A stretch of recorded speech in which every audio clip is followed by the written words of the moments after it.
welcome to the deep dive. We're here to take essential sources, break them down, and give you that core knowledge, basically the shortcut to getting informed. And today we are jumping into the Mid-Autumn Festival. That's Zhōngqiū. Okay, so this isn't just, your average harvest festival. The sources we've looked at, they show something much deeper, like 3,000 years of culture packed in here. It's a real deep dive covering everything from, well, ancient emperors and myths about goddesses on the moon, to family reunion, and get this, a story about political revolution hidden in a cake. Seriously. So the festival itself focuses on the moon, right? It's celebrated on the 15th day of the 8th lunar month. That's supposed to be when the moon is at its absolute fullest and brightest, a perfect circle, which is why, well, lots of people just call it the Moon Festival. Makes sense. Yeah, and what really stands out, I think, is just how old it is. We're tracing roots back more than 3,000 years. We're talking Shang and Zhou dynasties here. And it didn't start as like a big family party. No, it began as these really important harvest rituals.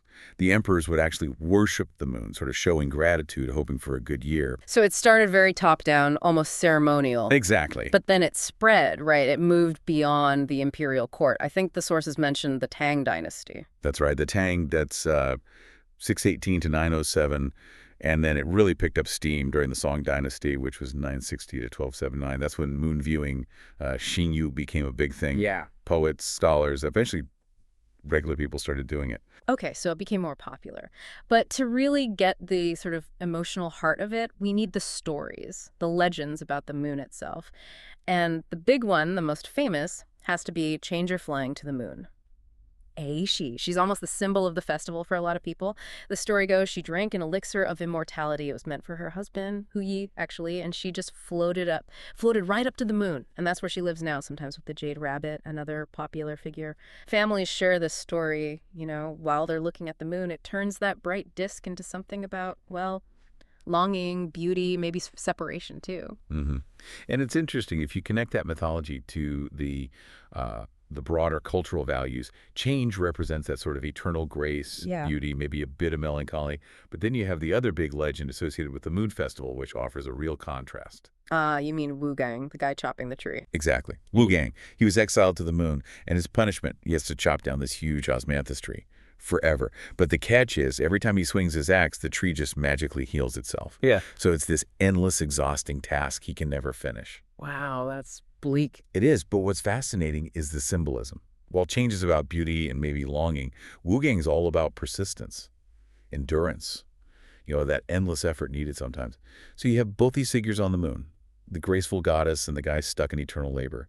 It suggests, I think, a pretty sophisticated view that life needs both beauty and hard graft. Two sides of the same coin, or, well, the same moon. That really sets a deep foundation, doesn't it? Beauty, separation, persistence, all under that same moonlight. And these ideas, especially togetherness and unity, they lead us straight to the festival's most famous food, mooncakes, roux or yilim, right? These dense, usually round pastries. Fillings can be anything from sweet lotus seed paste, red bean, nuts, sometimes even that salty egg yolk in the middle. And that round shape is key, isn't it? It symbolizes completeness, family reunion, togetherness. But here's where it gets really interesting. This isn't just about symbolism. There's this amazing bit of history, a story of actual resistance. We're talking about the Yuan Dynasty. Yes, that period. 1271 to 1368. It's crucial context. China was under Mongol rule then, the Yuan Dynasty. Mooncakes were already a thing, a seasonal treat, but legend says they became, well, a tool, weaponized almost by rebels who wanted to overthrow the Mongols.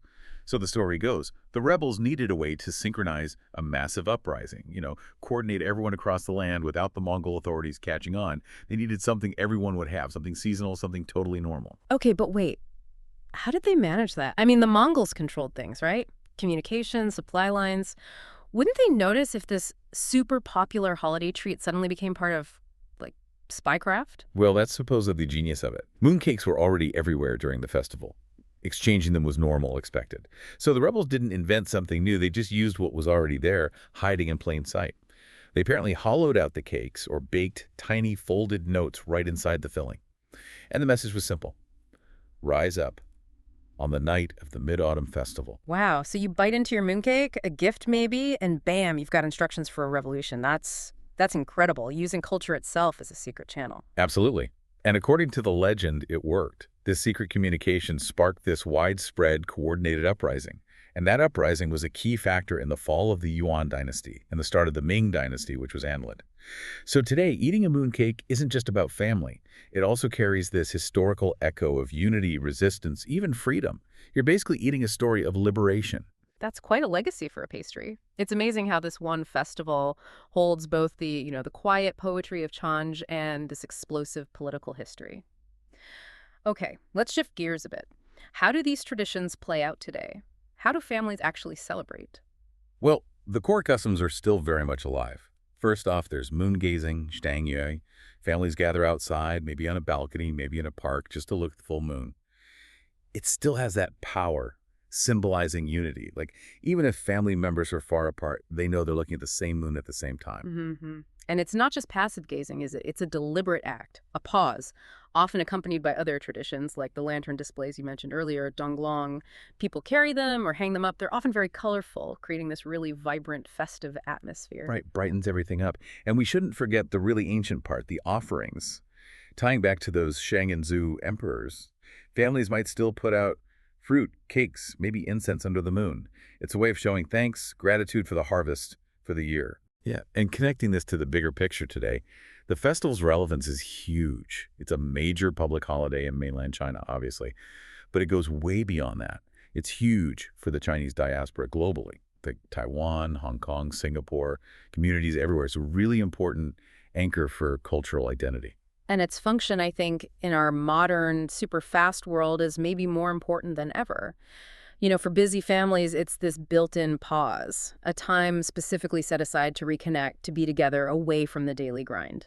Definitely. And it's also big business in a way. Yeah. Companies exchange mooncakes as gifts. It's a whole economy around it. Plus, cities often host big public events, concerts, massive lantern displays. It shows how ancient traditions can blend with modern celebrations. So the festival keeps carrying these deep values, family, gratitude, cultural identity, survival even, and always with that kind of poetic backdrop, that idea of being connected to loved ones near or far just by looking up at the same sky. What a journey we've taken here.